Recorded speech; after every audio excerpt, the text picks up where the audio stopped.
One more. One more. Beautiful. Good. That's what we've got to bring him on to. Nobody can take them. Had to wear the Kronk merch. Shout out Kronk.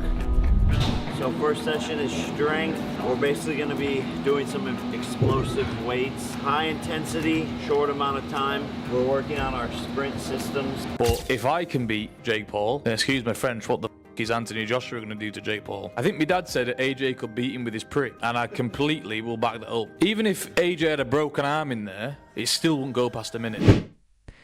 Anthony Joshua trains with steady focus as he gets ready for the fight with Jake Paul.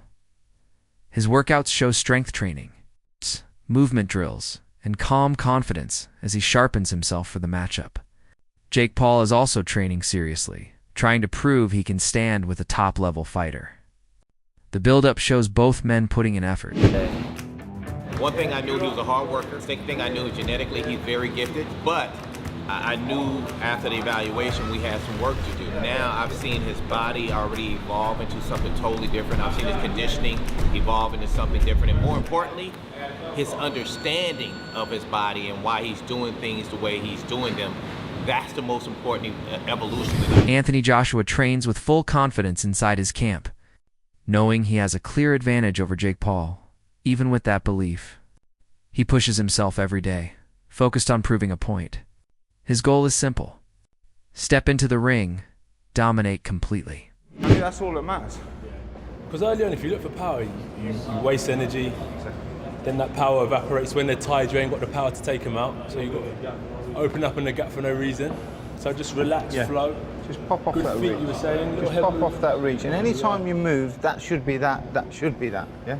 And then the control's down the middle, all right? Yeah. That's what Control, smooth, relax, relax, relax. Last minute, mate, that'll do you then. Uppercut. Good. Right hand. Good, good, good. Left hook high.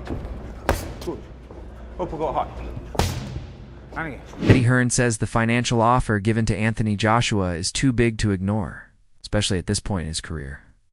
Joshua has already achieved almost everything a heavyweight can, so taking a huge paying fight becomes a smart move, not a desperate one.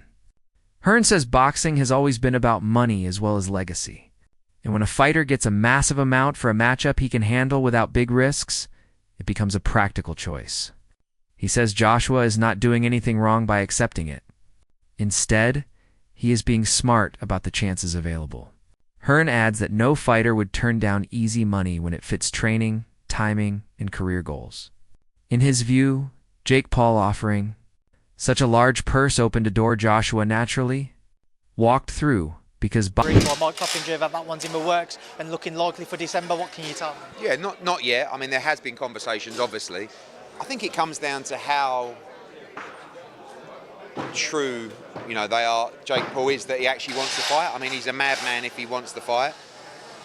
But for some reason, and he thinks he can beat AJ.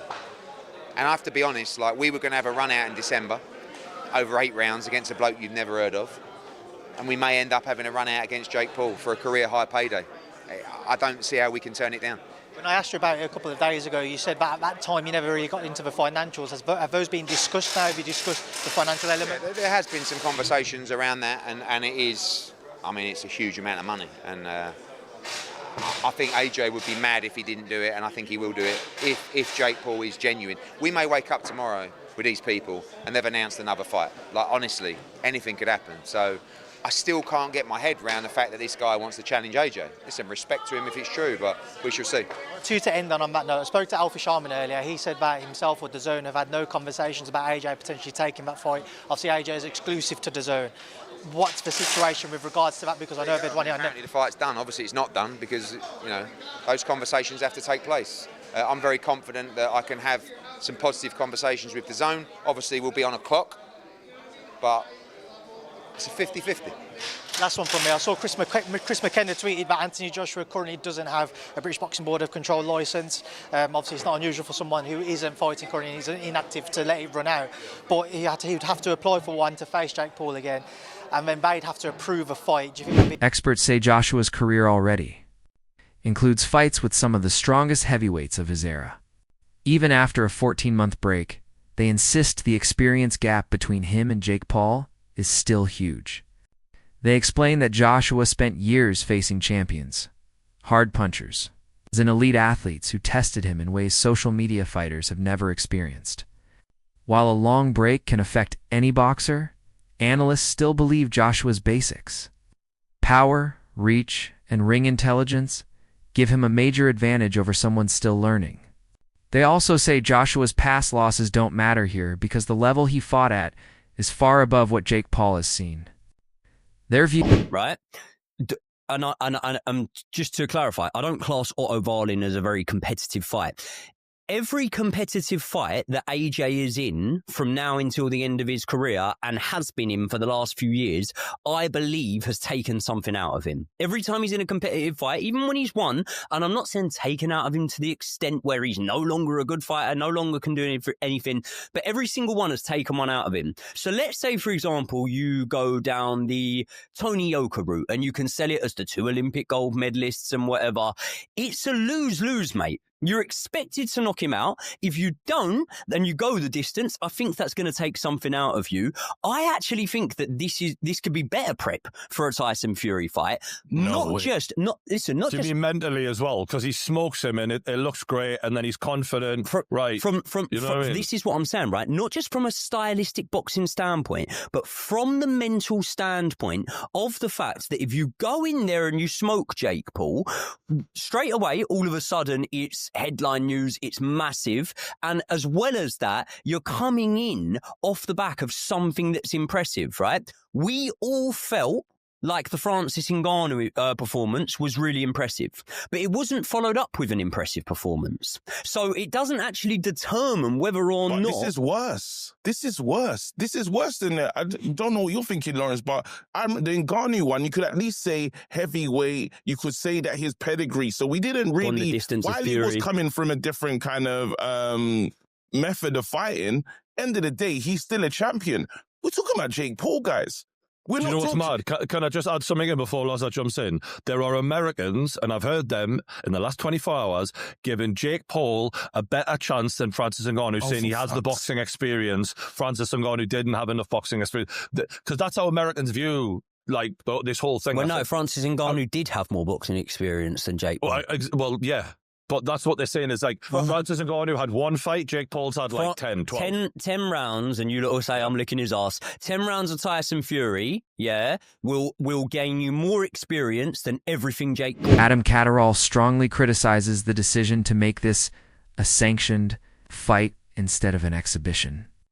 He says making it fully competitive puts Jake Paul in danger because Joshua's natural power is far stronger than anything Paul has ever faced.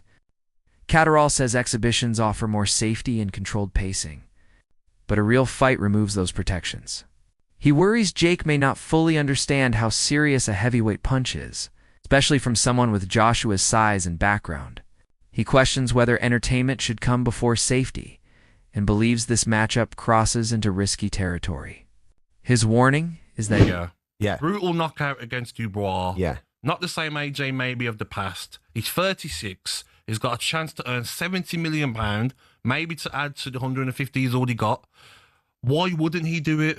Because why would he want to maybe for 5 or 10 million fight a Fabio Wardley who's dangerous, Itoma who's dangerous?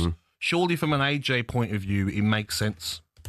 Makes sense. From any fighter's point of view, it makes sense because you're in... Listen, belts don't pay your mortgage, do they? And I know he's got a lot of dough anyway, but 70 million... If someone's going to throw you 70 million quid to fight a lad that struggled and lost to Tommy Fury, you're going to take it, aren't you? Yep. So from AJ's point of view, I completely get that. From Jake Paul's point of view, you're leveraging your audience in the world of boxing and making a ton of cash fighting the former 2-time unified heavyweight champion of the world.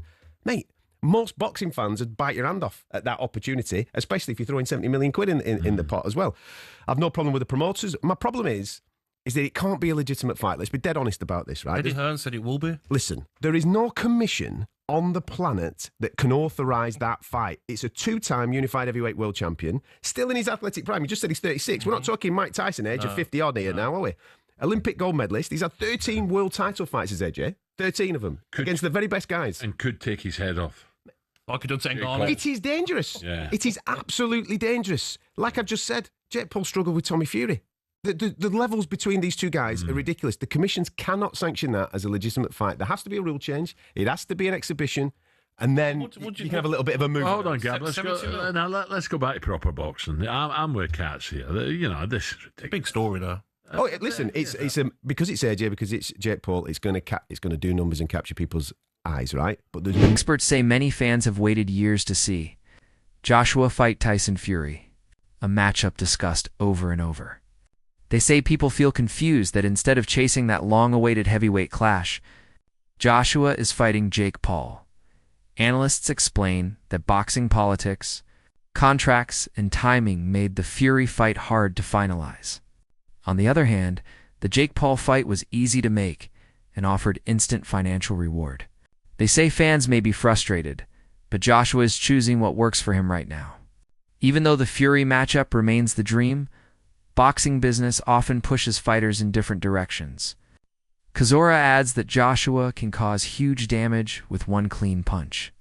He believes that once Joshua lands properly, the fight will end fast. Cazorla says Paul has never been hit by someone with that level of power, making the outcome clear to him. His comments show concern. His next fight in the coming days, and now it looks very much like it's going to be Jake Paul, the controversial figure. Whatever you think about him, he makes a lot of money, huge views, sells fights, but he was supposed to fight Gervonta Davis. That is not happening, and now he's potentially facing one of the biggest names in heavyweight boxing. Whenever you mention the name Anthony Joshua, people are interested, and of course the fight people still want to see is Anthony Joshua against Tyson Fury, and that's the dream fight which Eddie Hearn, Frank Warren and Turki Al-Sheikh are trying to make next year. But Eddie Hearn has said we need Anthony Joshua back in that ring. He's not been in the ring since losing to Daniel Dubois in devastating fashion at Wembley Stadium last year. But if he'd have said that time ago that his next fight would be Jake Paul, not a single person on this planet would believe me. But it does look like now that Anthony Joshua, the former world champion, is about to face Jake Paul in a month's time. Mate, it's a great thing, so we can just shut that Jake Paul nonsense away. AJ's going to knock him out. Would it be similar, do you think, to the way AJ knocked out Francis Ngannou? Because Eddie Hearn's just said about the rage maybe AJ has. It'll be worse. It'll be worse. It'll be worse. 1 round? 1 round. But if he goes past 3 rounds, we don't know what's going to happen. Really? Yeah. If AJ goes in there trying to mess around, trying to show his boxing skills, nah. He's going to go in there and light him out. That's what we want. Yeah. I mean, is it something you'd love to see as well? I know, I mean, you've known AJ for a while. We're all going to be tuning in to watch it. That is it. There's nothing else. December, before... Tommy. Fury compares his own fight with Jake Paul to the challenge Joshua brings. He says that if he could beat Paul, then Joshua, who is much stronger and far more skilled, would have no trouble at all. Fury explains that this matchup isn't about comparing skills, but about levels in boxing. He believes Paul is stepping into a level he's not prepared for, and that Joshua's size alone will cause problems right away. Tommy Fury repeats his full confidence in Joshua. He says fighting Paul showed him Paul's strengths and weaknesses. And based on that, he is sure Joshua would handle the fight easily. Fury says Joshua's... Jake Paul. Excuse my French, what the fuck is Anthony Joshua going to do to Jake Paul? I think my dad said that AJ could beat him with his prick, and I completely will back that up. Even if AJ had a broken arm in there, it still wouldn't go past a minute. To be quite honest with you, and as a safety aspect, there's no way that fight can go ahead. At the end of the day, my God, how good does it make me look?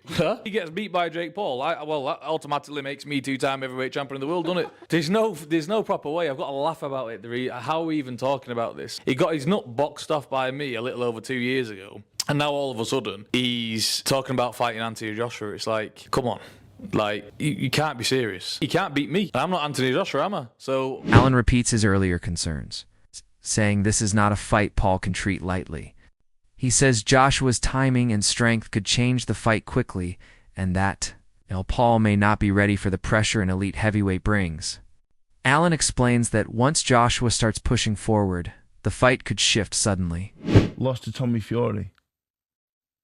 Anthony Joshua cannot box Jake Paul. Horrific. He's dangerous for one, and two, if Jake Paul even lands a glove on him, it just diminishes everything that he's achieved. Jake Paul won't last 2 minutes for me. Never mind Anthony Joshua. It's ridiculous. It's a joke. If AJ does say yes to going in against Jake Paul, does he harm his legacy? I would lose a bit of respect for him, and I think a lot of boxing people would as well, to be honest. Why would he box him? 2-time heavyweight champion of the world, one of the best heavyweights the last 20 years, held British boxing on his back. People might say he deserves to box Jake Paul. But why though? Why would he do it? Did you lose respect from when he fought Ngannou? Did you lose respect from Fury when he fought Ngannou? Ngannou's a serious fighting man. World champion in the mixed martial arts. It's a worrying thing, potentially, the damage that AJ could do to Jake Paul. He'll hurt him. Yeah, Jake Paul is a cruiserweight. You wouldn't put the Midlands area cruiserweight champion in with Anthony Joshua, so why would you put Jake Paul in there? Just because he's a superstar, whatever. I don't know what he does. What does he do? What is he? A YouTuber. It's just not worth it. He's got enough money as it is. Why risk all that for a few more quid? David Haye explains how unpredictable boxing can be and warns that even though Joshua is the favorite, anything can happen once the fight starts. He admits Jake Paul is in danger, but says fighters should never underestimate any opponent, no matter the gap in experience. Haye says Joshua must stay focused and avoid thinking the fight will be easy, because boxing always brings surprises. He adds that Joshua may be older now, but he is still strong and technically sharp. He says Joshua is not close to decline, meaning he still has all the tools to create big problems for Jake Paul. Haye believes that if Joshua stays disciplined, his advantage will show quickly. It was only a couple of months ago that we were told it was really close, and then it was Jake and Tank, and now that's off for other reasons. Your initial reaction to the fact that December Miami might be on? Yeah, jumping from Gervonta Davis all the way up to Anthony Joshua seems absurd. It doesn't seem like it's a reality. Seems very Jake Paul. It seems, but you know, sometimes these crazy things. Who would have ever thought Francis Ngannou would get a shot against Tyson Fury? When we first started talking about it, it's like that's never going to happen. And when it did, we saw Tyson Fury have a very, very tough night, get knocked down and scrape through on points. Anything's possible in boxing.